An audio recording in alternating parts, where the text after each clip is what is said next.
कल इस्लामाबाद पाकिस्तान में, जो कि इस्लामाबाद राजधानी है पाकिस्तान की, वहाँ अमेरिका और ईरान के बीच बातचीत होने की उम्मीद है। 14 दिन हो चुके हैं आज युद्ध विराम यानी सीज फायर को, और कल 15वां दिन है। इंडियन टाइम के हिसाब से कायदे से 5:30 बजे सुबह यानी वेंसडे यानी 22 अप्रैल को यह सीज फायर की मियाद मोहलत खत्म हो जाएगी। अब पूरी दुनिया की नज़र इसी बात पर है कि कल क्या होगा। कल 15वां दिन है, आज 14वां दिन है।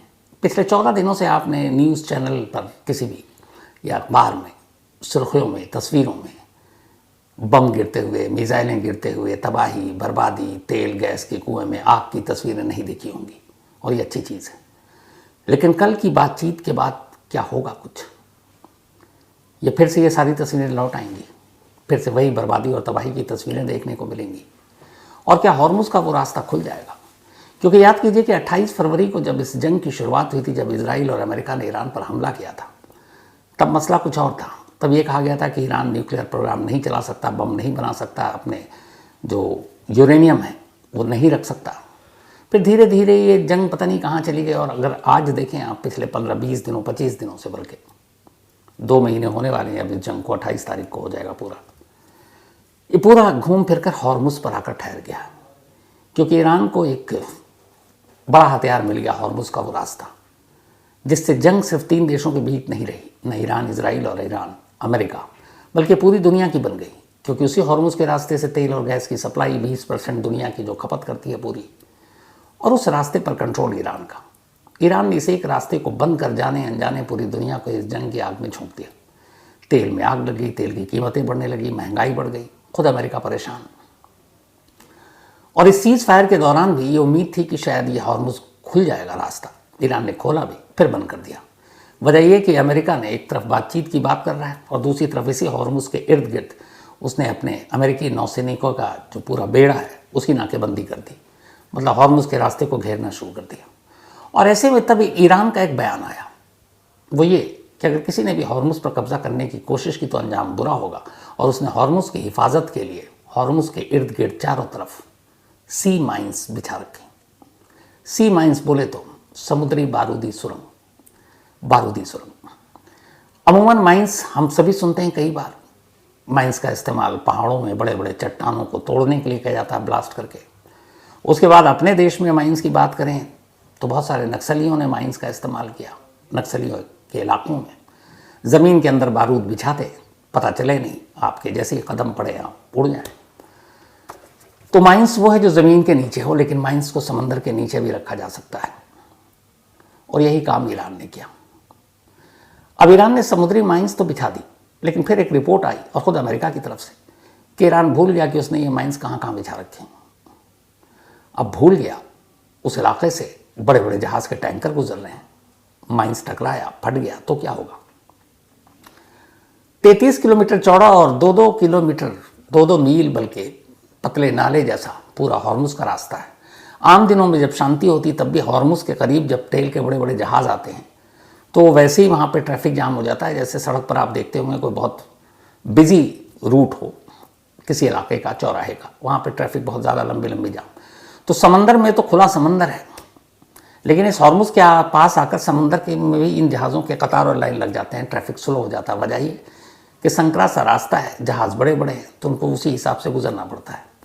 और इसी एक चीज़ ने ईरान को एक बहुत बड़ा हथियार दे दिया, क्योंकि यहाँ पर जहाज़, एक तो बड़े जहाज़ जो तेल के टैंकर लेकर चलते हैं उनकी रफ्तार वैसे ही स्लो होती है, और ये संकरा सा रास्ता तो और भी स्लो।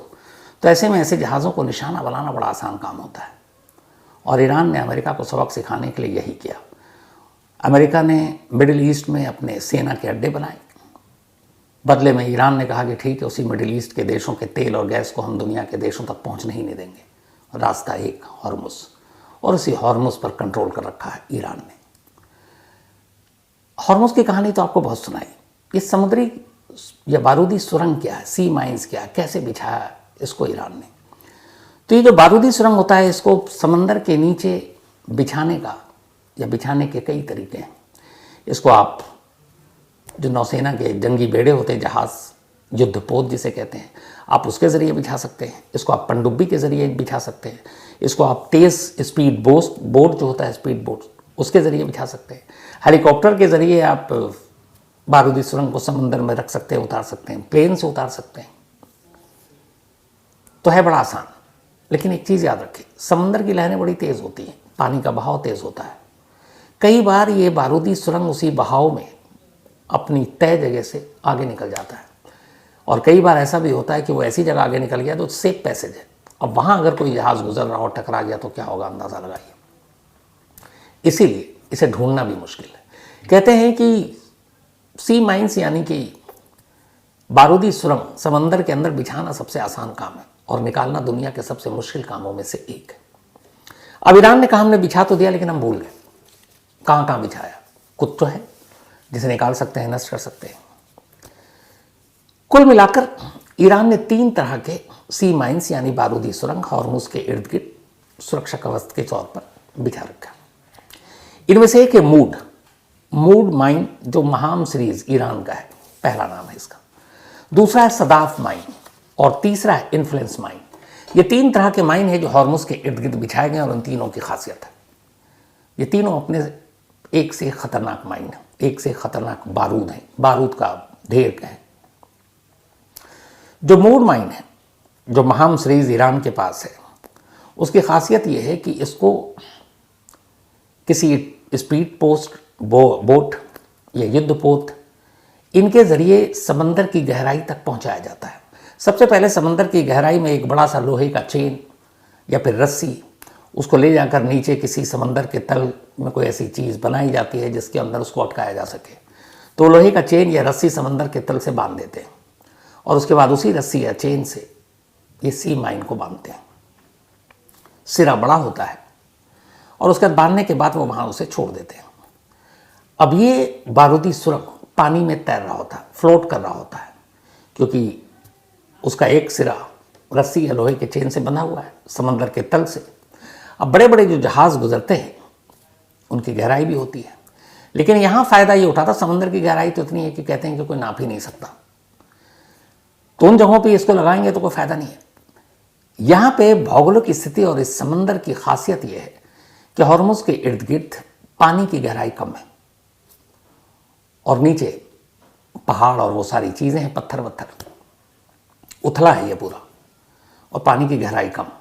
अब जहाँ पानी की गहराई कम हो वहाँ अगर आपने नीचे एकदम समंदर के तल में जाकर बारूद को चेन से बांध दिया, और बड़े बड़े जो तेल के टैंकर होते हैं, विशाल जहाज़ होते हैं, उनकी गहराई पानी के अंदर उतनी ही है जितनी आप ऊपर भी दिखाई देते, बल्कि उससे ज़्यादा गहरा, तो ऐसे में उनके उस सी माइन से टकराने की गुंजाइश बढ़ जाती है।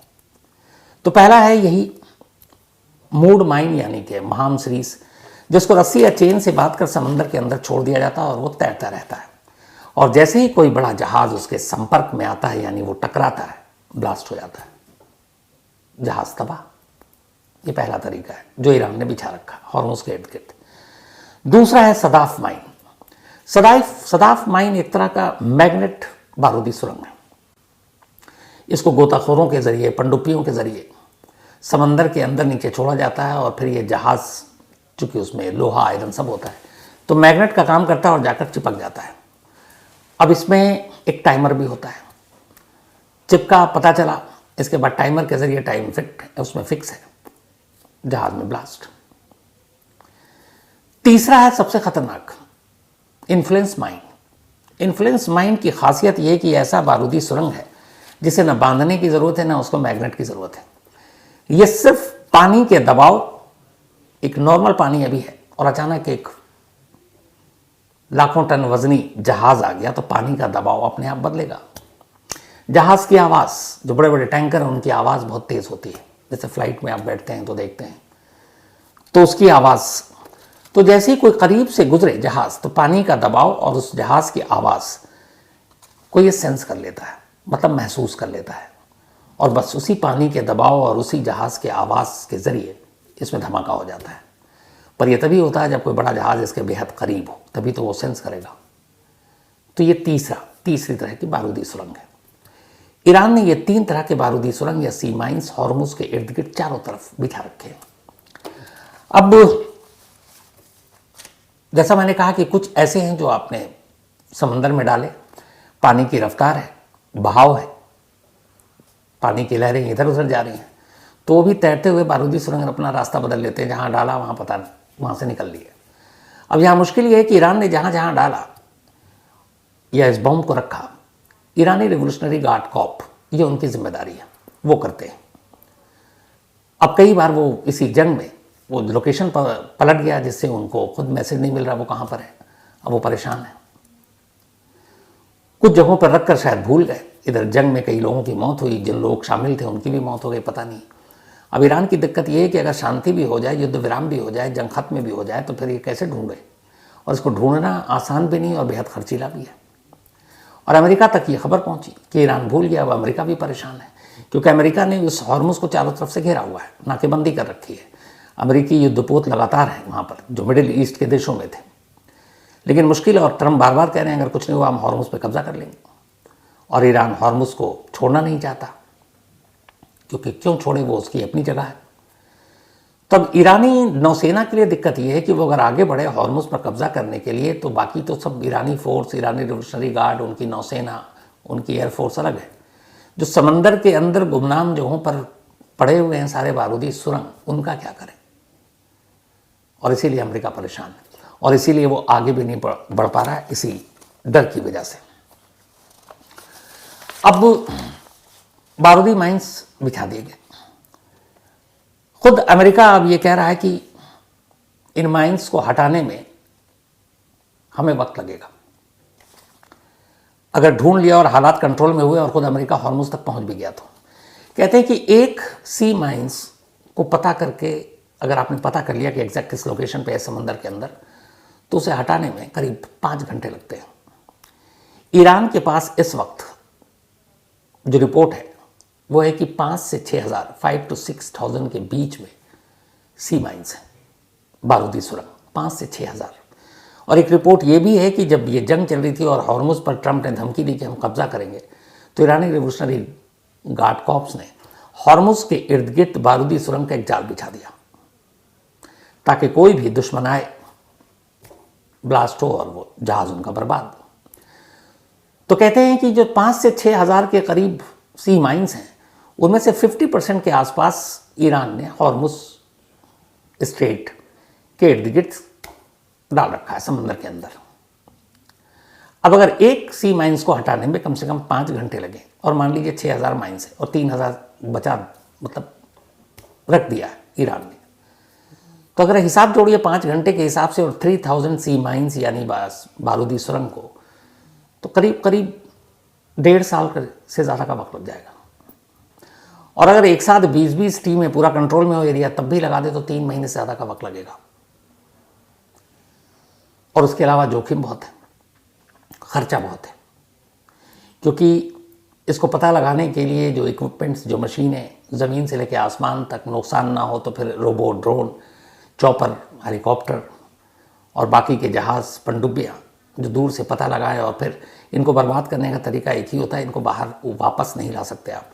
इनको जैसे ही इनका लोकेशन पता चले, उसको लॉक कीजिए और फिर उसको ब्लास्ट कर दीजिए बम से। तो एक बम दूसरे बम को मारता है और उससे ही बर्बाद होता है। तो मुश्किल ये है कि लोकेशन कहाँ है, कहाँ कहाँ पर नहीं है, ये मुश्किल है पता करना। सी माइंस को ढूंढने के लिए और नष्ट करने के लिए अमेरिका ने अपने कई जहाज़, कई रोबोट बोट, इन सब का इस्तेमाल करने का फैसला कर रखा है। लेकिन वो तभी आगे बढ़ेगा जब पहले सेफ्टी सुनिश्चित हो और ये पता चले कि ये माइंस कहाँ कहाँ पर है। अब सवाल ये है कि ईरान कैसे भूला, तो इस पर भी एक रिपोर्ट आ रही है। रिपोर्ट ये है कि ईरान भूला नहीं है, वो जब तक ये समझौते की पूरी बातचीत नहीं होगी अपने पत्ते नहीं खोलेगा, और इसलिए वो गुमराह भी कर सकता है कि हम भूल गए, लेकिन उसे एग्जैक्ट लोकेशन पता है। अब ये कल के बाद पता चलेगा कि हॉर्मुज़ खुल भी गया, तो बड़े बड़े जहाज़, अगर ये पता चले कि बारूदी सुरंग है समंदर के नीचे और लोकेशन पता ही नहीं है, तो कौन जान जोखिम में और इतना बड़ा माल जोखिम में डालकर वहाँ से गुजरेगा। दुनिया का सुपर पावर है अमेरिका, तमगा है उसके पास, और पूरी दुनिया यही कह रही थी कि पिछले 1 महीने से ट्रंप साहब ये कह रहे हैं कि हम हॉर्मुज़ पर कब्जा कर लेंगे, जैसे वेनेजुएला से लेकर हर चीज़। फिर वो क्यूबा के बारे में बात कर रहे थे। लेकिन हर कोई यही पूछ रहा है कि ईरान छोड़ो, एक 32-33 मील चौड़ा समंदर, 2-3 मील पतला, और इतनी बड़ी दुनिया की सबसे शक्तिशाली नौसेना अमेरिका के पास, तो एक छोटे से द्वीप ये जो है हॉर्मुज, इस पर अमेरिका कब्जा क्यों नहीं कर पा रहा है, इसको जीत क्यों नहीं पा रहा है? तो असल में इसकी एक और वजह है, सिर्फ बारूदी सुरंग नहीं है, यहाँ की जो पूरी भौगोलिक स्थिति है, जो बनावट है इस इलाके का, वो भी ईरान के फेवर में चला जाता है। असल में ये पूरा इलाका ऐसा है कि तो पतला है और आसपास में इसके ईरान के कई और आइलैंड हैं, द्वीप हैं, और वो द्वीप ऐसे हैं जो थोड़े से टीले टीले ऊपर हैं। आराम से ईरान के सेना वहाँ पे वो बैठी रहती है सब, और जैसे ही दुश्मन दूर से दिखाई देता है वो तो उन्हें देख लेते हैं, दुश्मन उनको देख नहीं पाता और फिर इधर से वो हमला शुरू कर देते हैं। इसके अलावा इसी द्वीप के पास, यानी इसी हॉर्मुज के पास, ईरान के एक सबसे बड़े शहर में से एक बंदर अब्बास शहर है और बंदरगाह भी है, और वो हॉर्मुज से कुछ ही दूरी पर है। अगर हॉर्मुज पर कुछ भी होता है तो वहाँ से फौरन ईरानी फोर्स, ईरानी सैनिक इस पूरे रास्ते को कुछ मिनट में ही बंद कर सकते हैं, जैसे पूरे ट्रैफिक को रोक सकते हैं। तो इसका एडवांटेज भी है। और इसी हॉर्मुज की इसी खासियत को देखते हुए, ऐसा नहीं है, पहले भी बहुत सारे देशों ने इस पर कब्जा करने की कोशिश की थी। कहते हैं कि अराउंड 500 ईयर्स बिफोर, 500 साल पहले पुर्तगाल ने इस पर हमला किया था और पुर्तगाल ने हॉर्मुज पर कब्जा भी कर लिया। उसके बाद तब ईरान नहीं बल्कि पर्शियन हुआ करता था, फारस की खाड़ी, फारस का देश। फिर जब अंग्रेज़ आए तो अंग्रेज़ और ईरान ने, तब ईरान बन चुका, इन दोनों ने मिलकर पुर्तगाल को वहाँ से भगाया और अब ईरान का कब्जा हो गया। फिर ईरान के साथ ही रहा ये हॉर्मुज। लेकिन 1950 के आसपास जब वहाँ के एक प्राइम मिनिस्टर आए और उन्होंने ईरानी ऑयल, ईरानी तेल का राष्ट्रीयकरण कर दिया, नेशनलाइज, तो ब्रिटेन और अमेरिका बड़ा नाराज़ हुआ, गुस्से में आ गया, क्योंकि तब तक उन्हें बड़ा फ्री में सस्ता तेल मिलता था। राष्ट्रीयकरण कर दिया तो बड़ी सारी मुश्किलें आ गई। तब उन्होंने कहा इस सरकार की सत्ता उखाड़ फेंको। तो ब्रिटेन ने अमेरिकी खुफिया एजेंसी CIA के साथ मिलकर 1950 में तख्ता पलट करवा दिया ईरान का, और इसके बाद वहाँ नई सरकार आई। फिर पहलवी शाह, जो अमेरिका के पिट्ठू सरकार हुआ करती थी, वो सब आए। फिर 1979 में इस्लामिक क्रांति हुआ, उसके बाद वहाँ पर नई सरकार आई, फिर नया शरीयत, नई सारी चीज़ें, नए कानून। फिर जब नई हुकूमत आई तो तब तक ये पूरी तरह से अब हॉर्मुज कंट्रोल में था। फिर ईरान इराक वॉर के दौरान भी इराक ने बहुत कोशिश की हॉर्मुज पर कंट्रोल करने का, लेकिन नहीं कर पाया।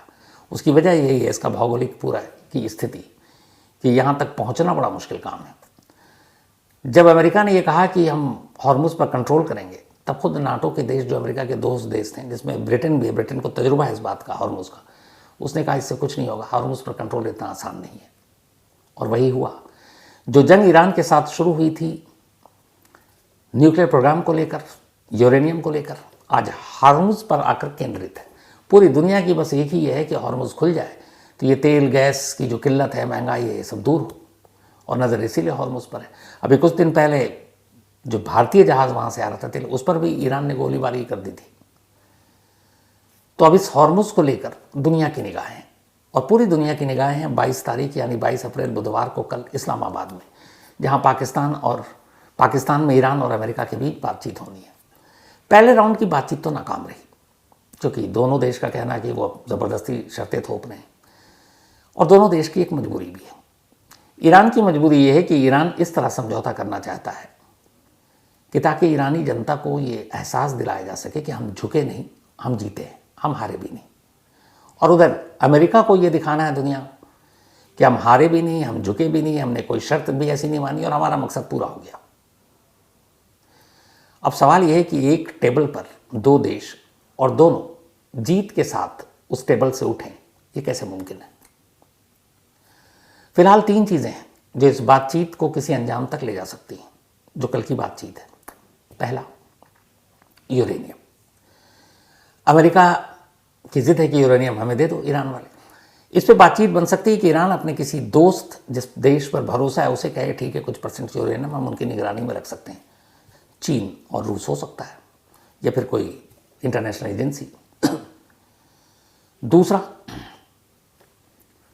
हॉर्मुज के इर्द गिर्द अमेरिका ने जो नाकेबंदी कर रखी है, ईरान का कहना उसको फौरन हटाओ और रास्ता खाली करो।